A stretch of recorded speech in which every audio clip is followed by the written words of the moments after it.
Hello friends, welcome to another episode of stock academy Bangla. ফিরে এলাম আরেকটি গুরুত্বপূর্ণ ভিডিও নিয়ে, যে ভিডিওতে আজকে আমরা আলোচনা করব হোয়াট ইজ এবিট অ্যান্ড এবিটটা কি। এবিট এবং এবিটটা বলতে আমরা কি বুঝি সেটা নিয়ে আজকের ভিডিওতে আমরা বিস্তারিতভাবে আলোচনা করব। যদি আপনি একদম বেসিক লেভেলের ইনভেস্টর হন এবং যদি 6 মাস কিংবা 1 বছর আপনি ইনভেস্টিং করছেন, শেয়ার মার্কেটে এসেছেন, তাহলে হয়তো এই যে টার্মটা আমরা ইউজ করছি যেটা হচ্ছে এবিট এবং এবিটটা, এটা হয়তো নতুন মনে হতে পারে, বাট আপনি যদি বিজনেস চ্যানেল ফলো করে থাকেন কিংবা যদি কোনো কোম্পানির অ্যানুয়াল রিপোর্ট পড়ে থাকেন, তাহলে এবিট এবং এবিটটা কথাটা অবশ্যই শুনে থাকবেন। কিংবা আপনি যদি শার্ক ট্যাঙ্ক এপিসোড দেখে থাকেন, সেখানেও আপনি দেখে থাকবেন যে যারা শার্ক বসে আছেন তারা যখন কোনো কোম্পানিতে ইনভেস্ট করার আগে প্রথমে জানতে চায় এবিট কিংবা এবিটটা কত সেই কোম্পানির। তো বেসিক্যালি এবিট কিংবা এবিটটা বলতে কি বোঝানো হয়, এটা এতটা গুরুত্বপূর্ণ কেন ফাইন্যান্সিয়ালি, সেটা আজকে আমরা বিস্তারিতভাবে আলোচনা করব। ভিডিও শুরুর আগে একটা ছোট্ট জিনিস আমি বলে নিতে চাই যে আপনি যদি কমার্সের স্টুডেন্ট হন, যদি বিকম নিয়ে পড়ছেন কিংবা এমকম নিয়ে পড়ছেন কিংবা আপনি সিএ নিয়ে পড়ছেন, তাহলে সেক্ষেত্রে আজকের যে ভিডিওটা আমরা বানাচ্ছি সেটা হয়তো আপনার কাছে অনেক সহজ মনে হতে পারে কিংবা এরকম মনে হতে পারে যে আমরা অনেক কিছু বাদ দিয়ে দিয়েছি। কিন্তু এটা শুধুমাত্র আমরা বেসিক যারা একদম শেয়ার মার্কেট সম্পর্কে কিছুই জানে না তাদের জন্য আমরা বানাচ্ছি। সে কারণে লেম্যান ল্যাঙ্গুয়েজে আমরা বোঝানোর চেষ্টা করেছি। অনেক কঠিন যে শব্দ ছিল সেগুলোকে বাদ দিয়েছি, সে কারণে অনেক কিছু মিসিং মনে হতে পারে। সেজন্য এটা, যদি আপনি কমার্সের স্টুডেন্ট হন কিংবা সিএ নিয়ে পড়ছেন কিংবা অনেক দিন ধরে মার্কেটে রয়েছেন, অনেক পুরানো, তাহলে এই ভিডিওটা কিন্তু আপনার জন্য না, এটা একমাত্র একদম নতুন যারা তাদের জন্য। তো শুরু করা যাক আজকের ভিডিও, যেটা হচ্ছে এবিট এবং এবিটটা কি। এবিট এর full form of EBIT is earnings before interest and taxes. EBIT এর যে ফুল ফর্ম সেটা হচ্ছে earnings before interest and taxes, এবং এবিটটার যে ফুল ফর্ম সেটা হচ্ছে earnings before interest, taxes, depreciation and amortisation. এটা যখন আপনি পড়ছেন কিংবা ভিডিওতে যখন দেখছেন, সেটাতে আপনার মনে হতে পারে এটা খুবই কঠিন বিষয় এবং এটা আপনার মাথায় ঢুকবে না, এরকম মনে হতে পারে। বাট বিশ্বাস করুন, আপনি যখন নেক্সট কতগুলো জিনিস দেখবেন, যখন আমরা ভিডিওতে আগে বাড়বো, তখন আপনি দেখবেন যে এটা সত্যি সহজ বিষয়, এটাতে কঠিন কিছুই নেই। এবিটের যেটা ফুল ফর্ম সেটা আমরা দেখলাম earnings before interest and taxes, এবং এবিটটা যেটা আমরা দেখলাম সেটা হচ্ছে earnings before interest, taxes, depreciation and amortisation. অর্থাৎ এবিট যখন আমরা বার করছি সেখানে আমরা ট্যাক্স এবং ইন্টারেস্ট দেওয়ার আগে কতটা আয় হচ্ছে সেটা আমরা দেখছি, এবং যখন আমরা এবিটটা বার করছি সেক্ষেত্রে আমরা দেখছি যে ইন্টারেস্ট, ট্যাক্স, ডেপ্রিসিয়েশন এবং অ্যামর্টাইজেশন এই জিনিসগুলোতে যে টাকাগুলো খরচ হচ্ছে সেই খরচের আগে কতটা আয় হচ্ছে সেটা আমরা দেখছি। তো আসুন ব্যাপারটা আরো ক্লিয়ারলি বা একদম সহজ ভাষায় লেম্যান ল্যাঙ্গুয়েজে আমরা দেখি আসলে কিভাবে সেটা ক্যালকুলেশন করা হয়। যেমন মনে করুন এবিসিডি লিমিটেড একটা কোম্পানি, বছরে একটা রেভিনিউ জেনারেট করে প্রত্যেক বছর। মনে করুন এটা কোনো জুতো বানায় কিংবা অন্য কোনো কিছুর একটা ম্যানুফ্যাকচারিং করে, মনে করুন জুতো বানায়। সহজ ভাষা আমরা বোঝার জন্য আমরা মনে করছি যে এবিসিডি লিমিটেড কোম্পানি একটা শু ম্যানুফ্যাকচারিং কোম্পানি, এবং তার বছরের শেষে রেভিনিউ জেনারেট করেছে 1 কোটি টাকা। তো সেজন্য আমরা সেটাকে পজিটিভ সাইনে রেখেছি, প্লাস চিহ্নে রেখেছি। সেজন্য সেটা মনে করুন রেভিনিউ জেনারেট করলো 1 কোটি টাকা। এখন এর কতগুলো খরচ রয়েছে। প্রথম যে খরচ সেটা হচ্ছে সিওজিএস বা কস্ট অফ গুড সোল্ড। জিনিসটা বানানোর জন্য, মনে করুন জুতো বানাতে গেলে যে খরচটা ম্যানুফ্যাকচারিং কস্ট, সেটা মনে করুন আমি বাদ দিয়ে দিলাম 20 লাখ টাকা বা 20 লক্ষ টাকা। সেজন্য আমি মাইনাস সাইনে রেখেছি। তো প্রথম যে খরচটা হলো 1 কোটি টাকার মধ্যে থেকে, সেটা হচ্ছে 20 লাখ টাকা খরচ হয়েছে জুতো বানাতে গিয়ে। তাহলে গ্রস প্রফিট কত দাঁড়ালো, সেটা হচ্ছে 80 লক্ষ টাকা। আশা করি এই পর্যন্ত বোঝা গেছে। তো রেভিনিউ ছিল 1 কোটি টাকা, সিওজিএস যেটা 20 লক্ষ টাকা বাদ দিলাম, সেক্ষেত্রে গ্রস প্রফিট দাঁড়ালো সেটা কত, 80 লক্ষ টাকা। এখন এরপরে আসে কি মার্কেটিং এবং সেলস এর জন্য কিছু টাকা খরচ হয়। সেটাতে আমি মনে করলাম যে 10 লক্ষ টাকা খরচ করলো এবিসিডি লিমিটেড কোম্পানি। তো সেক্ষেত্রে 10 লক্ষ টাকা মাইনাসে রেখেছি আমি। এরপরে আরেকটা খরচ আছে, সেটা হচ্ছে অফিস অ্যান্ড অ্যাডমিন, এদের জন্য কিছু খরচ হয়। সেটাতে আমি খরচ করলাম মনে করুন 15 লক্ষ টাকা। তো সেটাও মাইনাসে রাখলাম। তাহলে এই এতগুলো খরচ হওয়ার পরে যেটা দাঁড়ালো সেটাকে আমি বলছি এবিটটা, কারণ এখনো পর্যন্ত ডেপ্রিসিয়েশন হয়নি, অ্যামর্টাইজেশন হয়নি কিংবা ট্যাক্সেস দিইনি। তাহলে এর আগে পর্যন্ত এতগুলো খরচ বাদ দেওয়ার পরে যে টাকাটা পড়ে থাকলো সেটা হচ্ছে এবিটটা। এখন এবিটটা কিভাবে বার হচ্ছে দেখুন, এর যে ইন্টারেস্ট কিভাবে আসছে, ডেপ্রিসিয়েশন কিভাবে আসছে, ট্যাক্সেস কিভাবে আসছে দেখুন। তাহলে এতক্ষণ পর্যন্ত আমরা আরেকবার আমি বুঝিয়ে দিচ্ছি, যেটা হচ্ছে এবিসিডি লিমিটেড কোম্পানি একটা শু ম্যানুফ্যাকচারিং কোম্পানি, বছরের শেষে রেভিনিউ কত জেনারেট করলো, সেটা হচ্ছে 1 কোটি টাকা হলো। এরপরে কস্ট অফ গুড সোল্ডস, যে জিনিসটা বানাচ্ছে সেটার জন্য যে কস্ট লাগছে, ম্যানুফ্যাকচারিং কস্ট যেটা লাগছে বিক্রির আগে, সেটা কত, মনে করুন 20 লক্ষ টাকা মাইনাস করে দিলাম, তাহলে গ্রস প্রফিট কত দাঁড়ালো, সেটা হচ্ছে 80 লক্ষ টাকা। এরপরে মার্কেটিং এর জন্য, সেলস মার্কেটিং এর জন্য কিছু টাকা খরচ হচ্ছে, অফিস এবং অ্যাডমিনের জন্য খরচ হচ্ছে, সেটা 10 লক্ষ টাকা এবং 15 লক্ষ টাকা মাইনাস করে দিলাম। তাহলে যে এতক্ষণ পর্যন্ত যে প্রফিটটা দাঁড়ালো সেটা হচ্ছে 55 লক্ষ টাকা। এটা হচ্ছে আমার এবিটটা। এখন এবিটটা এরপরে কি কি আছে, এবিটাতে কি কি আছে, ডেপ্রিসিয়েশন আছে। এখন ডেপ্রিসিয়েশন, অ্যামorটাইজেশন, এই যে দুটো শব্দ, এটা এতটা কঠিন বিষয় না। এটা যদি আপনি বাংলা অর্থ খোঁজেন সেক্ষেত্রে আপনি পাবেন যে কম হয়ে যাওয়া, অর্থাৎ ভ্যালু কম হচ্ছে, এরকম জিনিসগুলোকে আমরা বলছি ডেপ্রিসিয়েশন। আর একটা হচ্ছে অ্যামorটাইজেশন। ডেপ্রিসিয়েশন এবং অ্যামorটাইজেশন কোথায় আমরা ব্যবহার করছি, অ্যাসেটের জন্য, বা যেটাকে আমরা বাংলায় বলতে পারি সম্পত্তি। যেমন মনে করুন শু ম্যানুফ্যাকচারিং একটা কোম্পানি রয়েছে, এবিসিডি লিমিটেড। তাহলে জুতো বানানোর জন্য কিছু মেশিনারি কিনতে হয়েছে তাকে, জমি দরকার হয়েছে যেখানে কোম্পানি তৈরি হয়েছে, এবং এরকম অনেক কিছু সম্পত্তি রয়েছে যেগুলোকে আমরা ফিক্সড অ্যাসেট হিসেবে ধরতে পারি। তার মধ্যে কিছু অ্যাসেট রয়েছে যেগুলো আমরা হাতে ছুঁতে পারি, কিছু অ্যাসেট রয়েছে হাতে ছোঁয়া যায় না। তো প্রথম যে জিনিসটা সেটা আমরা যদি দেখি যে মেশিনারির ক্ষেত্রে, প্রত্যেকটা মেশিনারি যখন নতুন আসে, সেটা যতগুলো জুতো বানাতে পারে, যখন 2 বছর 3 বছর 10 বছর হয়ে যায়, সেটা কিন্তু অতগুলো জুতো বানাতে পারে না। তো সেক্ষেত্রে মেশিনারির যে কস্ট বা যে অ্যাসেটের যে ভ্যালুটা দাঁড়ায়, সেটা কিন্তু কমতে থাকে অনেক সময়। কিংবা যে মনে করুন কোনো একটা প্ল্যান্ট যখন প্রথম তৈরি হয়েছিল, সেই প্ল্যান্টে যতগুলো জুতো তৈরি হতো, 10 বছর পর কিন্তু ততগুলো জুতো তৈরি হবে না, কারণ অনেক মেশিনারি পুরানো হয়ে গেছে। তো সেক্ষেত্রে প্ল্যান্টের যে টোটাল ভ্যালু সেটা কিন্তু কম হবে। তো সেই কম হওয়া জিনিসটাকে আমরা দেখছি ডেপ্রিসিয়েশন হিসেবে।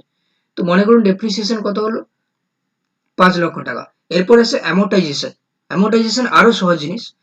যে কোনো কোম্পানির একটা গুডউইল থাকে। গুডউইল কি, মনে করুন এবিসিডি লিমিটেড কোম্পানি এখনই যদি বিক্রি হয়ে যায়, যেমন এশিয়ান পেন্টের ক্ষেত্রে আমরা দেখি, এশিয়ান পেন্টস কোম্পানি যদি এখন কোম্পানির মালিক বলে সেই কোম্পানিকে বিক্রি করে দেবো, তাহলে তার কিন্তু একটা ভ্যালু আছে, কেন কোম্পানির এত ভালো রেপুটেশন আছে, তো তার ভ্যালু বেশি হবে। এখন কোনো সময় হয় কি, কোনো কারণে কোম্পানির ভ্যালু কমতে থাকে, তো সেটাকে আমরা বলি গুডউইল। এরপরে আছে কি, কোম্পানি কিছু একটা বানাচ্ছে, মনে করুন কোনো ওষুধ কোম্পানি এমন একটা ওষুধ বানানো এবং সেটার পেটেন্ট করে নিল, তাহলে সেই পেটেন্টেরও একটা ভ্যালু থাকে যেটাকে আমরা বলি পেটেন্ট ভ্যালু। কিংবা কোম্পানির নাম যেটা, সেটা রেজিস্টার থাকে এবং সেটা কপিরাইটেড করা থাকে, সেটাকে অন্য কেউ কপি করতে পারে না। তো সেই কপিরাইট যে নামটা, তারও একটা ভ্যালু রয়েছে। তো এই যে ভ্যালুগুলো আছে, গুডউইল, পেটেন্ট ভ্যালু কিংবা কপিরাইট ভ্যালু, যেগুলো আছে অ্যামorটাইজেশনের মধ্যে, এবং সেটার মধ্যে যদি কোনো কমই আসে, বা সেটার মধ্যে মনে করুন নিচের দিকে গেল, যে মার্কেট ভ্যালুটা কমে গেল, গুডউইলের মার্কেট ভ্যালু কমে গেল, কিংবা পেটেন্ট ভ্যালু কমে গেল, কিংবা কপিরাইট ভ্যালু কমে গেল, তো সেটা আসে অ্যামorটাইজেশন। এখন এবিসিডি লিমিটেডের ক্ষেত্রে মনে করুন এবিটটা ছিল 55 লক্ষ টাকা, সেক্ষেত্রে ডেপ্রিসিয়েশন হলো কত, মনে করুন মেশিনারির যে দাম ছিল কিংবা অ্যাসেটের যে ভ্যালু ছিল, সেটার ভ্যালুটা কমে গেল, সেটা কত কমলো, 5 লক্ষ টাকা।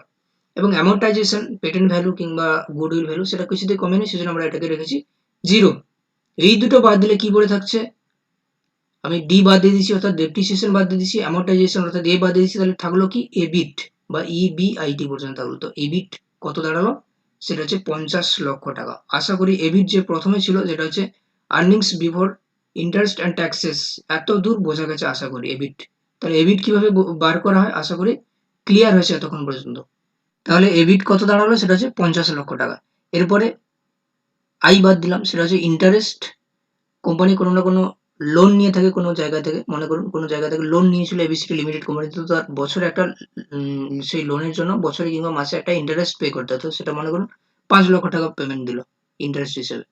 তাহলে পড়ে থাকলো কি, আই বাদ দিয়ে দিলাম, তাহলে পড়ে থাকলো কি ইবি আর টি, যেটাকে আমরা বলি প্রফিট বিফোর ট্যাক্স হিসেবে। ইবিটি আর ইউজ করি না, সেজন্য সেটাকে আমরা কি হিসেবে ইউজ করি, সেটা হচ্ছে পিবিটি ইউজ করি, যেটাকে আমরা বলি প্রফিট বিফোর ট্যাক্স। কারণ শুধুমাত্র আই চলে গেছে, এখন শুধুমাত্র পড়ে রয়েছে টি, অর্থাৎ ট্যাক্সেস পড়ে রয়েছে, সেজন্য ট্যাক্স দেওয়ার আগে কতটা প্রফিট থাকছে। 1 মিনিট, এখানে কিছু বানান ভুল রয়েছে, যেটা হচ্ছে প্রফিট। তো পিবিটি অর্থাৎ প্রফিট বিফোর ট্যাক্স, ইন্টারেস্ট চলে গেল আমার, তাহলে পড়ে থাকলো কি শুধুমাত্র ট্যাক্স দেওয়ার আগে কতটা প্রফিট। তাহলে ছিল কত, 55 লক্ষ টাকা, এবিটা ছিল, ডেপ্রিসিয়েশন 5 লক্ষ টাকা গেল, অ্যামorটাইজেশন 0, এবিট তাহলে দাঁড়ালো কত, 50 লক্ষ টাকা, সেখান থেকে ইন্টারেস্ট গেল কত, 5 লক্ষ টাকা, মাইনাস করে দিলাম, তাহলে প্রফিট বিফোর ট্যাক্স যেটা, সেটা আমার দাঁড়ালো কত, 45 লক্ষ টাকা। আশা করি ক্লিয়ার হয়েছে। এরপরে আসে কি, ট্যাক্সেস। সব শেষে যে কোনো কোম্পানি যখন ব্যবসা করে এবং সেখানে যখন প্রফিট আসে, তাকে অবশ্যই সরকারকে ট্যাক্স দিতে হয়। মনে করুন 15 লক্ষ টাকা ট্যাক্স দিল, এটা আমি জাস্ট রাউন্ড ফিগার হিসেবে ধরেছি, 15 লক্ষ টাকা ট্যাক্স দিল, তাহলে ট্যাক্স দেওয়ার পরে যেটা দাঁড়ালো সেটাকে আমরা বলছি নেট প্রফিট। 45 লক্ষ টাকা থেকে 15 লক্ষ টাকা মাইনাস করে দিলাম, দাঁড়ালো কত, প্লাস 30 লক্ষ টাকা, অর্থাৎ 30 লক্ষ টাকা হচ্ছে নেট প্রফিট। ব্যবসা কত করেছিল, 1 কোটি টাকার ব্যবসা, রেভিনিউ জেনারেট করেছিল 1 কোটি টাকার, এবং শেষে একদম সবকিছু বাদ দেওয়ার পর নেট প্রফিট যেটা পকেটে আসলো সেটা কত, 30 লক্ষ টাকা। আশা করি ক্লিয়ার হয়েছে। তো এবিট এবং এবিটটা এতটা সহজ বিষয়, এতটা কঠিন বিষয় নয় আসলে। তো প্রথম থেকে আরেকবার যদি আমি দেখি, সেটা সহজ ভাষায় যদি বোঝা যায়, রেভিনিউ জেনারেট করেছিল 1 কোটি টাকা, সেখান থেকে সিওজিএস বাদ দিলাম কত, 20 লক্ষ টাকা, তাহলে গ্রস প্রফিট দাঁড়ালো 80 লক্ষ টাকা। মার্কেট অ্যান্ড সেলসের জন্য খরচ করলো 10 লক্ষ টাকা, অফিস এবং অ্যাডমিনের জন্য খরচ করলো 15 লক্ষ টাকা। এগুলো বাদ দেওয়ার পরে যেটা পড়ে থাকলো সেটাকে আমরা বলছি এবিটটা, বা earnings before interest, taxes, depreciation and amortisation. তো সেটা দাঁড়ালো কত, 55 লক্ষ টাকা। তো এরপরে ডেপ্রিসিয়েশন আসলো। ডেপ্রিসিয়েশন কি, যে কোনো অ্যাসেটের উপর যখন আমরা ভ্যালু বার করি, সেটা যদি কম হয়ে যায় সেটাকে আমরা ডেপ্রিসিয়েশন আন্ডারে ধরি। তো মনে করুন 5 লক্ষ টাকা ডেপ্রিসিয়েশনে গেল। অ্যামর্টাইজেশন অর্থাৎ পেটেন্ট ভ্যালু, গুডউইল ভ্যালু এগুলো, কিংবা কপিরাইট ভ্যালু, এটাতে বেশিরভাগ ক্ষেত্রে কোনো পরিবর্তন হয় না, সেজন্য আমরা এখানে 0 রেখেছি এর ক্ষেত্রে। এরপর আছে এবিট, কারণ আমরা ডেপ্রিসিয়েশন বাদ দিয়েছি, অ্যামর্টাইজেশন বাদ দিয়ে দিচ্ছি, তো এই দুটো বাদ দিলে পড়ে থাকে কি, এবিট, অর্থাৎ earnings before interest and taxes. তো সেটা কত দাঁড়ালো, 50 লক্ষ টাকা।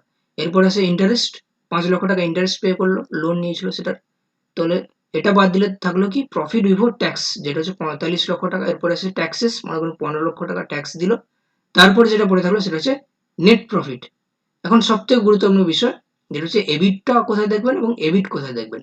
এবিটটা বেশিরভাগ ক্ষেত্রে আমরা ম্যানুফ্যাকচারিং কোম্পানি যেগুলো, যেমন শু বানাচ্ছে কিংবা কোনো ইন্ডাস্ট্রির মধ্যে কোনো কিছু ম্যানুফ্যাকচারিং হচ্ছে, মনে করুন মোবাইল ফোন বানাচ্ছে কিংবা কালার বানাচ্ছে, কোনো কিছু ম্যানুফ্যাকচারিং করছে, তো সেক্ষেত্রে কি অনেক মেশিনারি থাকে, অনেক কিছু ফিক্সড অ্যাসেট থাকে, সেই জন্য সেক্ষেত্রে আমরা এবিটটা দেখি। আবার কিছু কোম্পানি রয়েছে যেগুলো সার্ভিস দেয়, যেমন আইটি সেক্টরের মধ্যে কিছু কোম্পানি রয়েছে, ব্যাংকিং সেক্টরের মধ্যে কোম্পানি রয়েছে যেগুলো হচ্ছে সার্ভিস দেয় মানুষকে। তো সেক্ষেত্রে অত বেশি মেশিনারির প্রয়োজন হয় না। সেক্ষেত্রে অ্যাসেট হিসেবে কি কাজ করে, বেশিরভাগ ক্ষেত্রে মানুষ কাজ করে, মানুষ হচ্ছে অ্যাসেট। তো মানুষ যেহেতু যেখানে অ্যাসেট, সেখানে কিন্তু অত বেশি পরিবর্তন হয় না, ডেপ্রিসিয়েশন হয় না। সেই জন্য যখন কোনো কোম্পানি সার্ভিস দিচ্ছে, সেই কোম্পানির ক্ষেত্রে আমরা কি ব্যবহার করবো, এবিট। এবিট দেখবো, earnings before interest and taxes দেখবো। কিন্তু যদি ম্যানুফ্যাকচারিং কোম্পানি হয়, অয়েল সেক্টরের মধ্যে আসছে, কিংবা গ্যাস ম্যানুফ্যাকচারিং করছে, কিংবা বাটা কোম্পানি মনে করুন জুতো বানাচ্ছে, তো সেক্ষেত্রে আমরা কি দেখবো, এবিটটা দেখবো, earnings before interest, taxes, depreciation and amortisation. আশা করি ব্যাপারটা ক্লিয়ার হয়েছে। কিন্তু যদি সার্ভিস দেয়, সেক্ষেত্রে আমরা দেখবো এবিট। তো এই ছিল আজকের ভিডিও, এবিট এবং এবিটটা বলতে আমরা কি বুঝি। আশা করি ভিডিওটা আপনার যে ফাইন্যান্সিয়াল নলেজ কিছুটা হলেও সাহায্য করতে পেরেছে, আপনাকে বৃদ্ধি করতে সাহায্য করেছে। এবং ভিডিওটা আমরা যতদূর সম্ভব সহজ রাখার চেষ্টা করেছি। আপনার যদি বুঝতে কোথাও অসুবিধা হয়, তাহলে আপনাকে রিকোয়েস্ট করবো আবার প্রথম থেকে দেখুন। এবং যদি আপনি কমার্সের স্টুডেন্ট হন, তাহলে কিন্তু এই ভিডিওটা আপনার জন্য না, কারণ এটা দেখার পর আপনার মনে হতে পারে যে আমরা অনেক কিছু বাদ দিয়েছি ভিডিওতে, যেটা অনেক কিছু ইম্পর্টেন্ট জিনিস ছিল সেগুলো আমরা বলিনি, বাট এটা বেসিক যারা একদম নতুন তাদের জন্য। তো ভিডিওটি ভালো লাগলে অবশ্যই লাইক করবেন, কমেন্ট করে জানাবেন এর আগে আপনি এবিট এবং এবিটটা জানতেন কিনা, এবং চ্যানেলে নতুন হলে অবশ্যই সাবস্ক্রাইব করবেন, বন্ধুদের সাথে শেয়ার অবশ্যই করবেন।